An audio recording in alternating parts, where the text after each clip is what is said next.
The garage canvas. The concrete floor of the garage was cold against Maya's bare feet. She shivered, less from the temperature and more from the sheer audacity of what she was about to do. Spread out before her, taped to the wall with strips of painter's tape, were several sheets of paper covered in her sketches. A riot of color sprung from the page: stylized flowers, hummingbirds frozen mid-flight, and swirling patterns that seemed to dance in the dim light filtering through the grimy garage window. This wasn't just a mural, it was a declaration. A screaming, vibrant announcement that Maya Rodriguez was here, and she was going to paint her world into existence. She grabbed a charcoal pencil, its soft lead smudging easily against the paper, and began to transfer the basic outlines of her design onto the primed wall. The charcoal dust tickled her nose, and she sneezed, leaving a faint gray smudge on her cheek. Giggling, she wiped it away with the back of her hand. The garage, usually a repository for forgotten tools and dusty cardboard boxes, was slowly transforming into her canvas. Excitement bubbled inside her, a potent mix of anticipation and creative energy. Hours flew by. The initial sketch took shape, the charcoal lines now a sprawling map across the wall. It was time for paint. Maya grabbed her bucket of robin's egg blue, a color that reminded her of the summer sky after a rainstorm, and popped the lid. The scent of acrylic filled the air, sharp and clean. She dipped her brush, a wide, flat one perfect for covering large areas, and took a step back to survey her domain. That's when she noticed it. The top third of the wall remained starkly white, untouched by her charcoal lines. The garage ceiling, she realized with a sinking feeling, was much higher than she'd accounted for.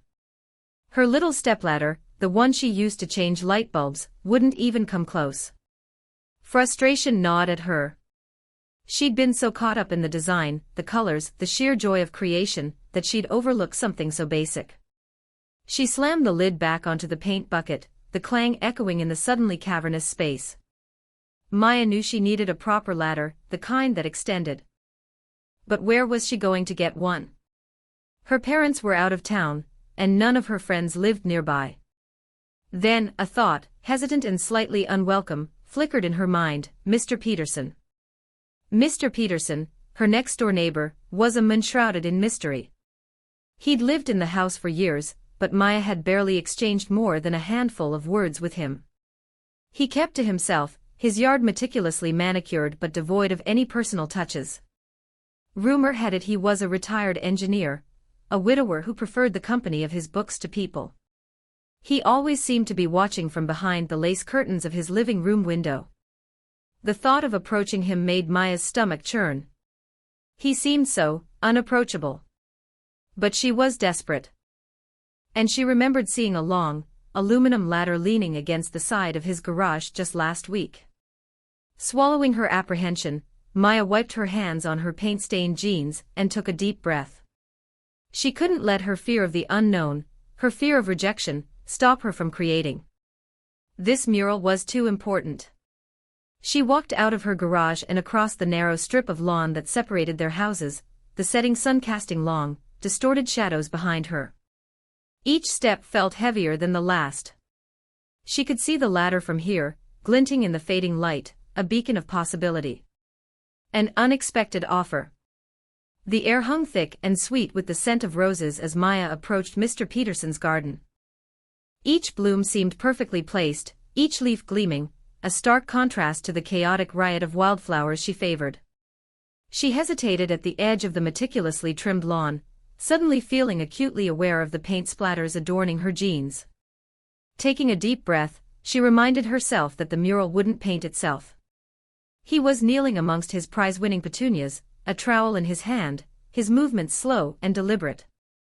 He wore a faded denim shirt, the sleeves rolled up to reveal surprisingly strong forearms. Mr. Peterson. Maya called out, her voice barely above a whisper. He looked up, his blue eyes sharp and assessing.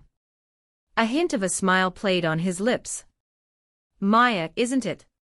Come on in, don't stand on ceremony. She walked across the lawn, feeling like she was trespassing on sacred ground. I was wondering. She began, then faltered. I need to reach a high spot on the wall for the mural, and I was wondering if I could possibly borrow your ladder. He studied her for a moment, his gaze lingering on the paint-stained fingers nervously twisting the strap of her backpack. The old wooden one in the shed. Maya nodded, relieved. Yes, sir. I promise to be careful with it. I'll return it as soon as I'm finished. He stood up, brushing dirt from his knees. Tell you what, he said, his voice a low rumble. Why don't I help you with that mural?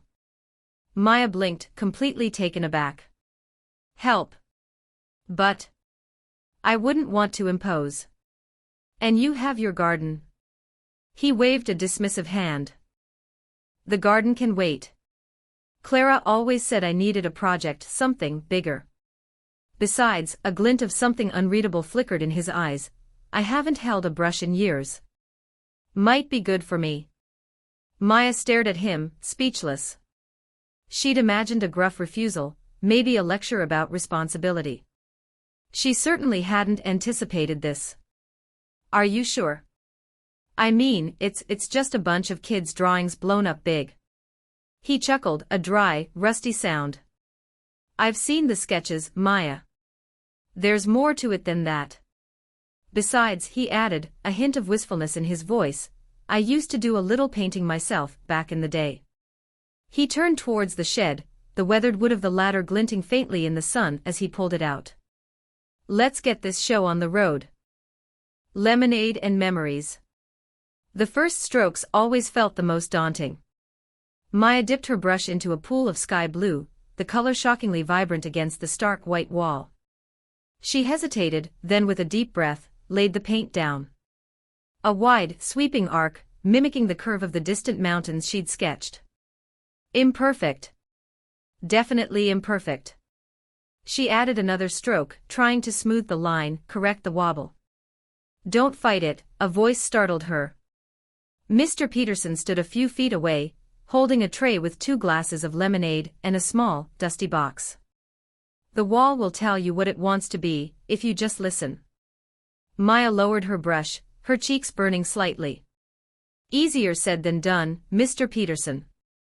He placed the tray on the ground, the clinking of the glasses unusually loud in the quiet morning. Here, he said, handing her a glass. Lemonade. My wife, Clara, always said it was the perfect artist's fuel. Sweet and tart, like inspiration itself. Maya took a sip. It was perfect, a balance of flavors that chased away the nervousness clinging to her throat. Thank you. Mr. Peterson opened the dusty box. It creaked in protest. Inside were tubes of oil paint, brushes of varying sizes, and a palette knife, all nestled in faded velvet. Clara's, he said softly. She doesn't need them anymore. Maya reached out, gently touching a brush. The bristles were worn, but still held a faint scent of linseed oil. She was a painter, she asked, her voice barely a whisper. He nodded, a sad smile tugging at the corner of his lips. A good one. Better than good, actually. Landscapes mostly. She could capture the light like nobody else. But life got in the way. We needed the money, and her art, well, it didn't exactly pay the bills. So she put away her brushes. Said she'd get back to it someday. He paused, his gaze fixed on the distant mountains. Someday never came. He cleared his throat, pulling Maya from her reverie. These are yours if you want them. The oils, anyway. I've got plenty of house paint, but these are special. Maya looked at the paints, then at Mr. Peterson. A wave of understanding washed over her. This wasn't just about lending her art supplies. It was about something deeper, something connected to Clara, and her unfulfilled dreams. I don't know what to say. Say you'll use them, he said, his voice regaining some of its usual gruffness. Say you'll make something beautiful. For yourself, for the community, and for Clara. Maya picked up a tube of crimson paint, the label worn but still legible. I will, she promised, her voice firm. I will make something beautiful. Clara's unfinished dreams. Maya stared at the half-finished sunflower, its petals lopsided, the colors muddy. Frustration gnawed at her.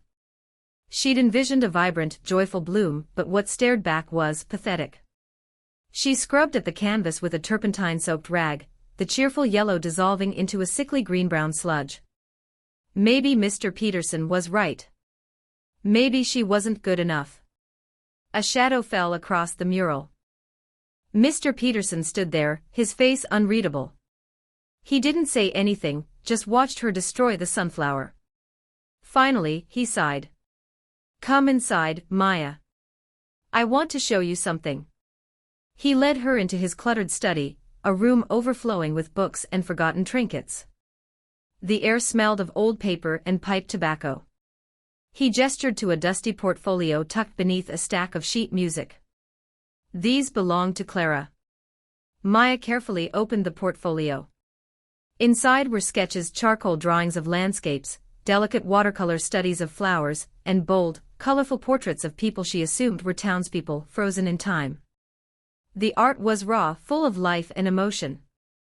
There were hints of the style she'd seen in the few finished pieces around the house, but also something freer. She was incredible, Maya breathed, tracing the outline of a particularly striking portrait with her finger. Mr. Peterson's voice was low, almost a whisper. She had a gift, yes. But she stopped. Maya looked up, puzzled. Stopped. Why? He hesitated, his gaze drifting towards the window. A critic. A local paper ran a review of her first exhibition. Called her work derivative. Said she lacked originality, that she was just imitating better artists. Maya winced. She could feel the sting of those words, as if they'd been directed at her. She never painted again, Mr. Peterson continued, his voice thick with regret. Not seriously, anyway. A few watercolors here and there, but the joy was gone. He ran a hand over the faded portrait of a young woman laughing. I don't want that to happen to you, Maya. Don't let someone else's opinion extinguish your fire. You have something special, something unique. Don't let it be silenced. He looked at her then, his eyes filled with a sadness that went beyond Clara. It was the sadness of lost dreams, of untapped potential, of chances not taken. He wanted to save her, Maya realized, not just from a bad review, but from a lifetime of regret. The critic's sting. Maya hummed along to the radio as she outlined a vibrant hummingbird flitting around a trumpet vine. The sun, higher now, warmed her back as she added a splash of crimson to the bloom. She felt good, really good. The mural was finally taking shape, the initial trepidation giving way to a quiet confidence. Mr. Peterson, bless him, had even started bringing out a lawn chair each afternoon, a silent endorsement that meant more than any verbal praise. A shadow fell across the wall. Maya glanced up, momentarily blinded by the sudden darkness. A tall, imposing figure stood there, clad in a crisp linen suit that seemed utterly out of place amidst the paint splatters and construction dust. He carried himself with an air of self-importance that made Maya instantly wary. Clarence Abernathy, the man announced, his voice a carefully cultivated baritone. Art critic for the Gazette. Maya swallowed hard, her stomach twisting into a knot. Clarence Abernathy. The name was whispered with a mixture of reverence and dread in art circles. His reviews could make or break a career. He peered at the mural through narrowed eyes, his expression unreadable. Maya held her breath, the hummingbird suddenly looking clumsy and childish. Finally he spoke, his words clipped and precise. Ambitious, I'll grant you that, he said, his gaze lingering on the depiction of a child reaching for a butterfly. But derivative. Painfully so. The sentimentality is cloying, the technique, adequate at best. It lacks originality, lacks depth. One wonders if the artist has anything truly unique to say. He didn't wait for a response, just adjusted his tie and added, almost as an afterthought, good intentions rarely make good art, you know. With that, he turned and strode away, leaving Maya standing in stunned silence. The sun suddenly felt harsh, the vibrant colors of the mural garish. Derivative. Cloying. Adequate. The words echoed in her mind, each syllable a tiny hammer blow against her self-belief. Mr. Peterson, who had witnessed the entire exchange, slowly rose from his chair. His face was etched with a sorrow that seemed to go beyond the present moment. He opened his mouth to speak, then hesitated, his gaze fixed on the ground. Instead, he just patted her hand, his touch surprisingly gentle. Maya forced a smile, but it felt brittle and false. She dipped her brush into the crimson paint, but the color seemed dull, lifeless. The hummingbird, once a symbol of hope and joy, now mocked her with its vibrant wings. Had she been foolish to think she could create something beautiful, something meaningful? Maybe Abernathy was right.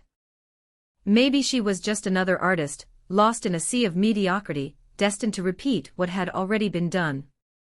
The joy she'd felt only moments before had evaporated, replaced by a cold, gnawing doubt that threatened to consume her. A quiet defense.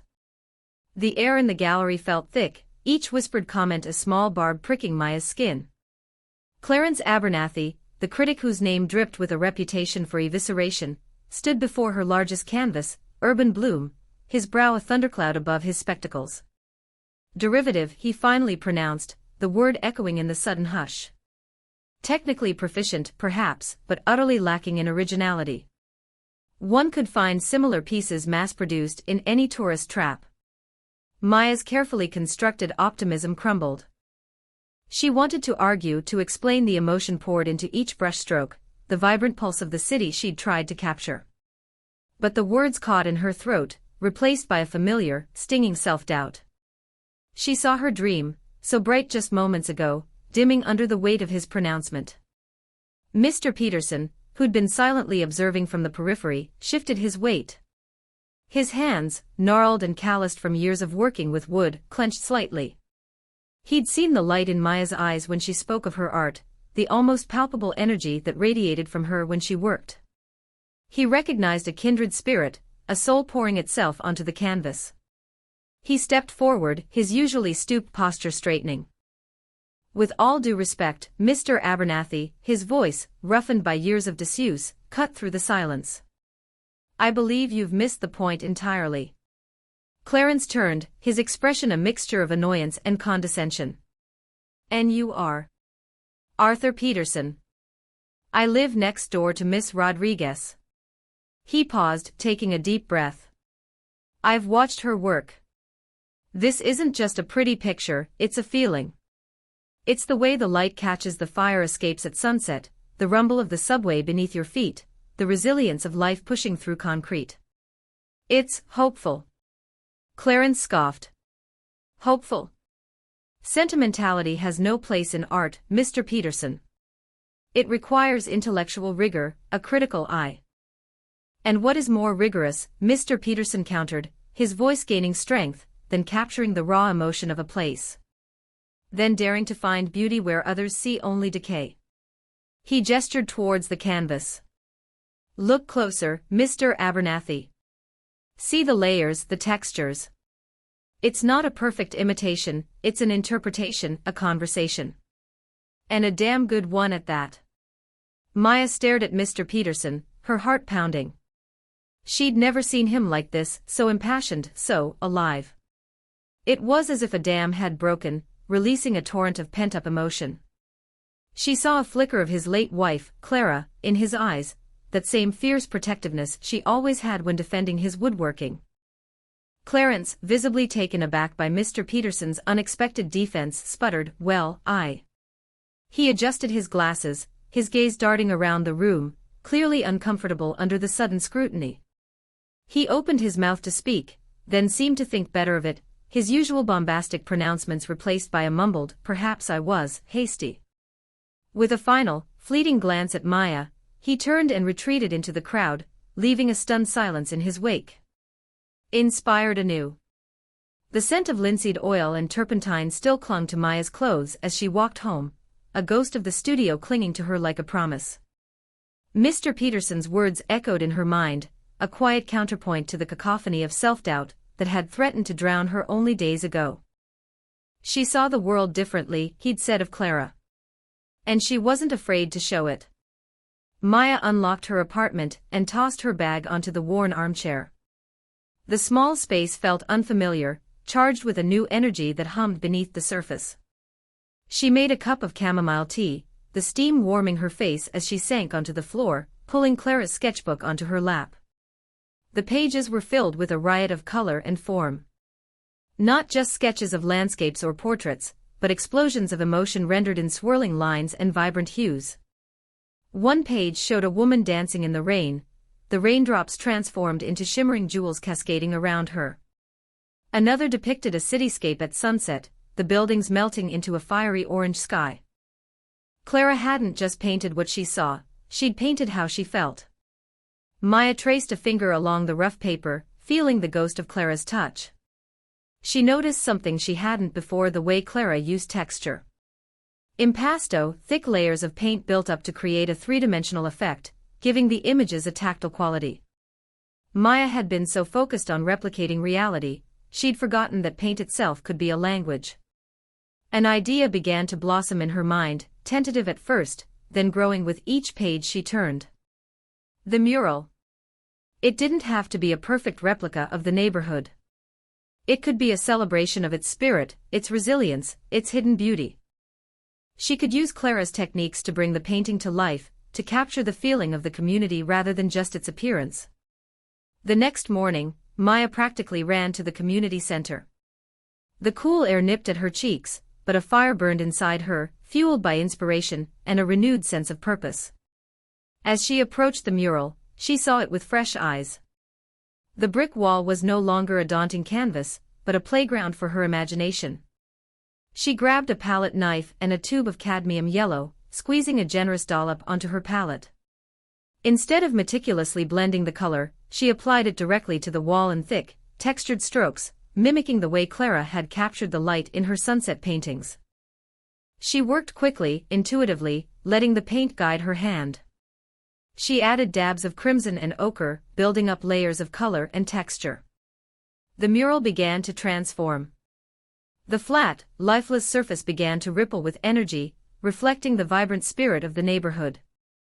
She wasn't just painting a picture, she was telling a story. A story of hope, of resilience, of the beauty that could be found in the most unexpected places. A mural's triumph. The last stroke. A tiny fleck of cadmium yellow to brighten the sunflower's heart. Maya stepped back, paint splattered and aching, her neck stiff from hours craning upwards. It was done. The mural on Mr. Peterson's wall, a riot of fantastical birds and blooming vines, breathed with life. She hadn't slept properly in days, fueled by lukewarm coffee and the unwavering belief that she could actually pull this off. Doubts had nipped at her heels constantly, especially after Mrs. Gable's pinched disapproval. But now, seeing the completed artwork bathed in the afternoon sun, a wave of pure, unadulterated joy washed over her. A small crowd had gathered on the sidewalk. Mrs. Rosen from the bakery held a plate of still warm cookies. Little Leo, who'd appointed himself Maya's official assistant, pointed with sticky fingers. The parrot. It's just like the one I saw at the zoo. A murmur rippled through the onlookers, a symphony of beautiful, amazing, and she really did it. Maya blushed, tucking a stray strand of hair behind her ear. She hadn't expected this kind of reaction. Mr. Peterson emerged from his house, his face unreadable as he studied the mural. Maya held her breath. His opinion was the only one that truly mattered. He circled the wall slowly, his gaze lingering on each detail. Finally, he stopped in front of her, the ghost of a smile playing on his lips. "It's remarkable, Maya," he said, his voice thick with emotion. Clara would have loved it. A lump formed in Maya's throat. She hadn't known Clara, but she understood that this wall, this explosion of color, was also a tribute to her memory. The next few days were a blur of local news interviews and admiring visitors. People stopped to take pictures, leaving bouquets of flowers at the base of the wall. The mural had become a landmark, a symbol of hope and community spirit. One evening, as Maya was packing up her supplies, Mr. Peterson shuffled out onto the porch. He held something behind his back. "Maya," he began, his voice hesitant. I wanted to show you something. He extended his hand, revealing a worn leather-bound sketchbook.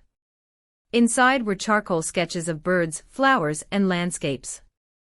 They were rough, unfinished, but undeniably beautiful. I haven't drawn in years, he confessed, his gaze fixed on the sketchbook. Not since, Clara. But watching you, seeing your passion, it reminded me of what I'd lost. Thank you, Maya.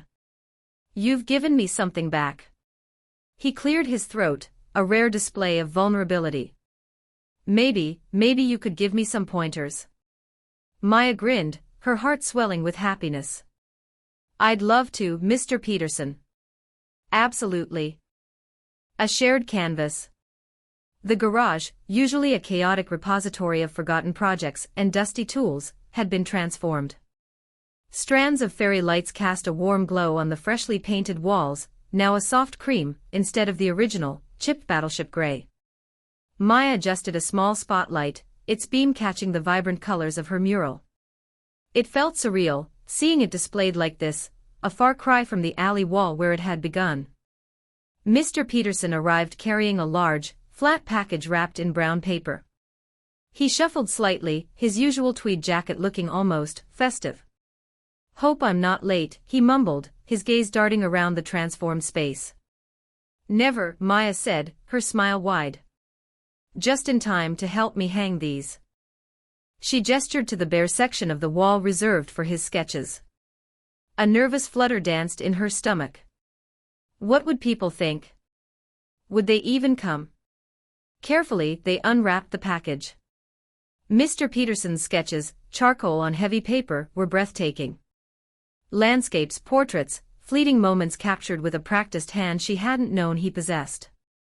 There was a raw emotion in each stroke, a quiet intensity that resonated deep within her. These are incredible, Mr. Peterson, Maya breathed, truly awestruck. He blushed, a faint pink tinge rising on his cheeks. Just doodles, really. But his eyes held a flicker of pride. Hanging the sketches took time, each one carefully positioned to complement the mural's energy. Maya watched Mr. Peterson, his brow furrowed in concentration as he adjusted a frame. He seemed younger, lighter, the sadness that usually clung to him momentarily absent. As the first guests arrived, a mix of curious neighbors, supportive friends, and a few local artists Maya had invited, she felt a surge of anxiety. Doubts whispered in her ear, is it good enough? Will they understand? She glanced at Mr. Peterson, who stood quietly beside his display, observing the reactions with a stoic expression. People murmured, their eyes traveling between the mural's bold strokes and the sketch's delicate lines. There were questions about inspiration, technique, and the unlikely collaboration. Maya found herself explaining the latter, the shared stories, the blossoming friendship.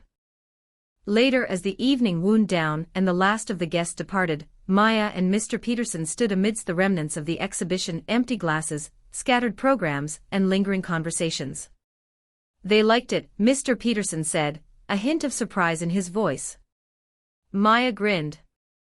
They loved it. We both have something to be proud of. He nodded, his gaze settling on the ladder leaning against the back wall. Seems that ladder was just the beginning, wasn't it? The very beginning, Maya agreed, a warmth spreading through her. She looked at her neighbor, no longer just a quiet figure behind a hedge, but a friend, a fellow artist, a kindred spirit. The garage, once a symbol of her own uncertain future, now felt like a launch pad, a shared canvas where anything was possible.